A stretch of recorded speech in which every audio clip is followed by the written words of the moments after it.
Okay, the Zohar says, it says in the Torah, Vayas Elohim et Rakia. God made the separating rakia, which is like a curtain or a sky. So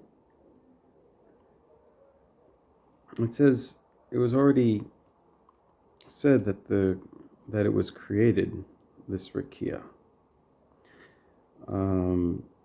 and it's coming to teach us here now that the rakia, which is the yesod, it's a foundation. It did a big, great thing, that it included within it all the lights from the six sphirot above it. So it took all the light, all the light from loving kindness, from strength, from beauty, victory, splendor, and all those lights came into this channel, this yesod, this foundation. And so this is what it says, that there was this rakia, this great rakia, which is this great foundation. It's able to funnel all the lights together. So Rabbi Yitzchak says, on the second day of creation, which is the day of Gvura, which is strength. So on that day also the Gehenim was created, which is the place where the bad people are judged. So they get their punishment. That's the hell. And also on the second day, which is the day of strength. So also there was a disagreement was created, disagreement and a separation between the two waters, the waters above and the waters below. And also on the second day, not everything was completed. The water, the creation and the all the things that water needed to do were not finished on the second day, but it was only finished on the third day. And therefore it doesn't say on the second day, and it was good. But on the third day, it was completed. It was completed, both the work that was like the second day of all work, that means completing of the water, was completed on the third day. And therefore it says on the third day, and it was good. It says it twice on the third day, because once is for completing the work that of the second day that was only completed on the third day, and then the work of the third day was also completed on the work of the third day, right? It says that the water was gathered into one place, and it was good. And also on the third day, it says that the earth should give forth grass, should sprout grass. And then it said it's good for that, because that was the main work of the third day.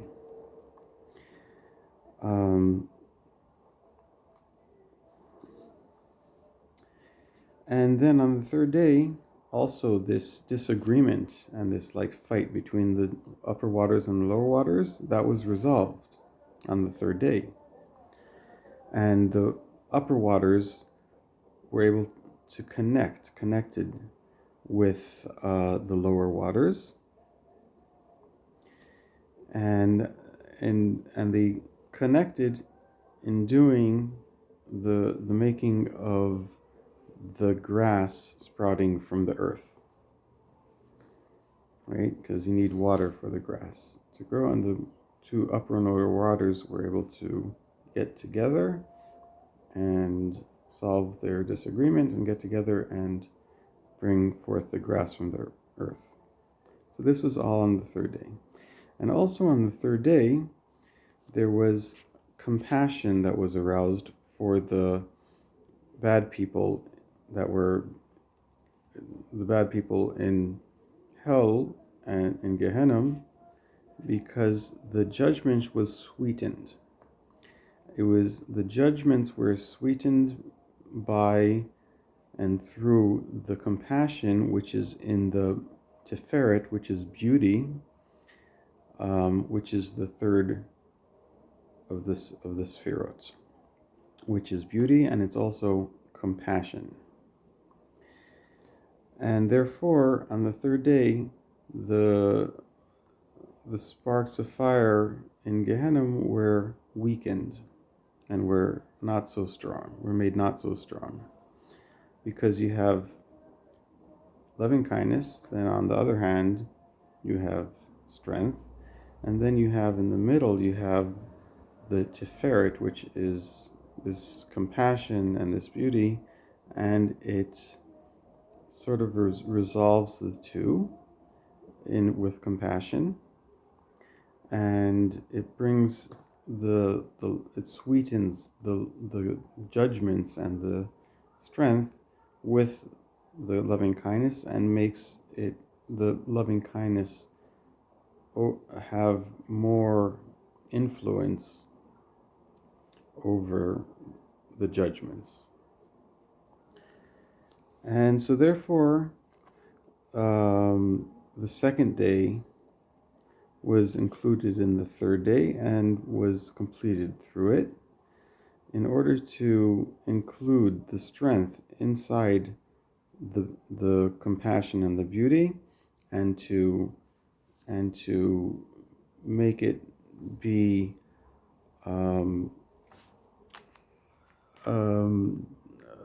under under the influence of the loving kindness of the right hand side. So Rabbi Chia says Rabbi Chia was sitting in front of Rabbi Shimon, and he asked him, this light that was on the first day, so this light was created on the first day, this loving kindness light. And that's a secret of loving kindness. So, and the second day was darkness, because that's the side of strength. And so the question is, we know that on the second day the water was split and had like a disagreement between the upper and lower waters. But I don't understand. Why wasn't this all taken care of in the first day? Right? Why weren't the gvura, the strength, why wasn't it sweetened? And why wasn't this disagreement already sweetened with the strength of the loving kindness, which was on the first day? Because the loving kindness is in the right hand side, includes with it also the strength in the left hand side. Like it says, and it was evening and it was morning, right? What is evening? What's morning? So the evening is the strength, and the morning is the loving kindness. That's chesed and gvura. So we already had that in the first day, because there was an evening, and the evening is in the first day is strength, which is included in the loving kindness. So they were both made in the first day. So why wasn't it also resolved in the first day? of the chesed, the loving kindness, having more influence over the gvura, of the strength. And so Rabbi Shimon answers him. He says, therefore, there was this disagreement on the second day, because on the first day, it wasn't, it was just included. That means the strength of the first day was completely included within the loving kindness of the first day. And since it was completely included, it wasn't like its own entity, right? And it couldn't make peace, because when it wasn't like a separate thing to make peace with the first thing. It was part and completely annulled within the loving kindness. So you can't have really a disagreement and agreement and make peace when it's just included within the other. It has to be two separate things that make peace, right? So therefore, he needed the third day, which is the Tiferet, which is a beauty, which is the compassion. And the third day needed to come in and make like an agreement between them, and to make peace between them, between the loving kindness and the strength. Because if there's no conclusion, there's no peace. You need to have, if you need to have like a little bit of each side says hit their side, like the loving kindness says we need just loving kindness and nothing else, right?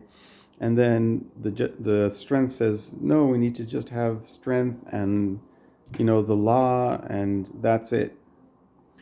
And then you need, once you have both sides stating their point, so then you can bring the third day, which is Tiferet, which is compassion, which is bringing the two together and making some sort of like a resolution. And the way the Tiferet does it is it combines the two, and it always combines it in a way that there's more loving kindness than strength. You also have the strength, but it's like, let's say at least 51%, right? Loving kindness. It's mixed together, and it's somehow works out with the Tiferet. That's the thing of beauty. Okay, that's the Tiferet, the compassion. And then it says, and it said, God said. So what it means, of what it's saying over here, that's talking about the awakening of bringing up the female waters from below, from the kingdom. Then the kingdom is the Malchut. That's the lowest, the last of the Sphirot. That's the one that we said before. It just receives everything, all the light from the spheres above it. So it's called kingdom, and it's called Vayemer Elohim. It's called God's name. That's written with a Aleph Lamed Hey Yud Mem. It's a that's the name that relates to the Malchut, relates to that name of God.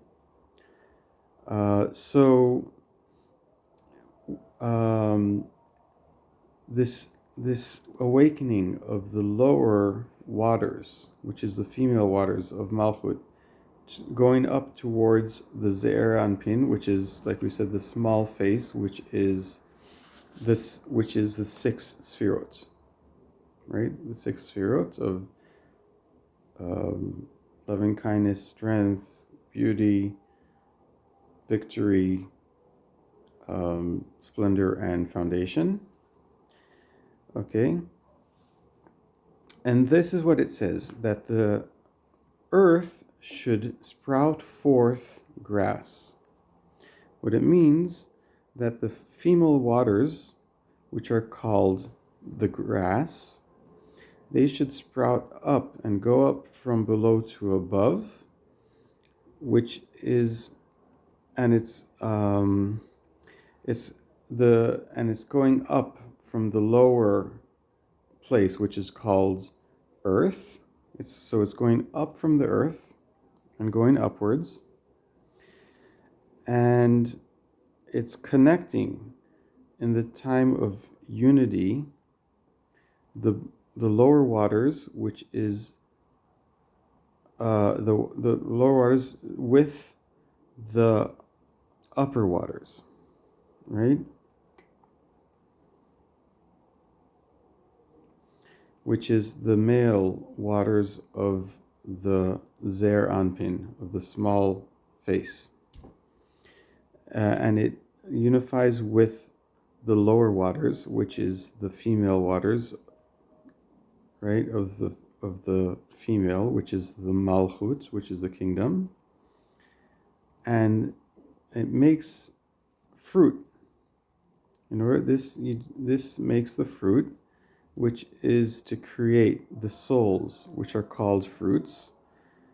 And like we explained, that the higher upper waters are the male waters, and they are fruitful and multiply because they're mainly called that they're in the foundation.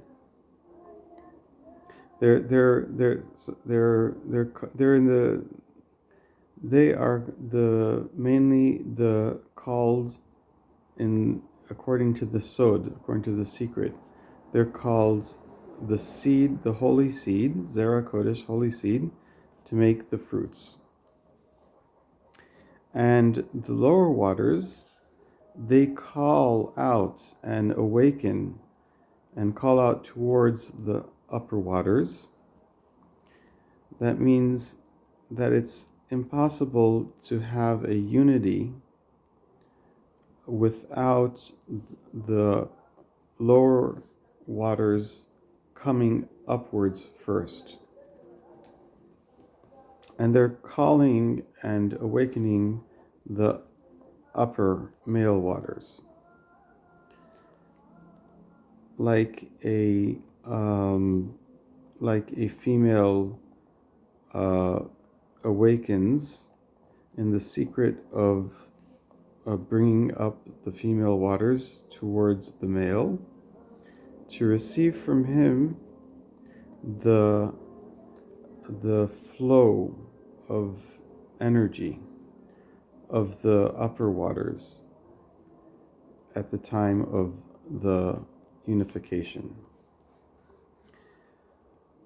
Because the male waters, they are the flow of energy of the male, and the female waters, they're the flow of the female, the flow of energy of the female, and both of them together are needed in order to bring forth and to give birth to souls.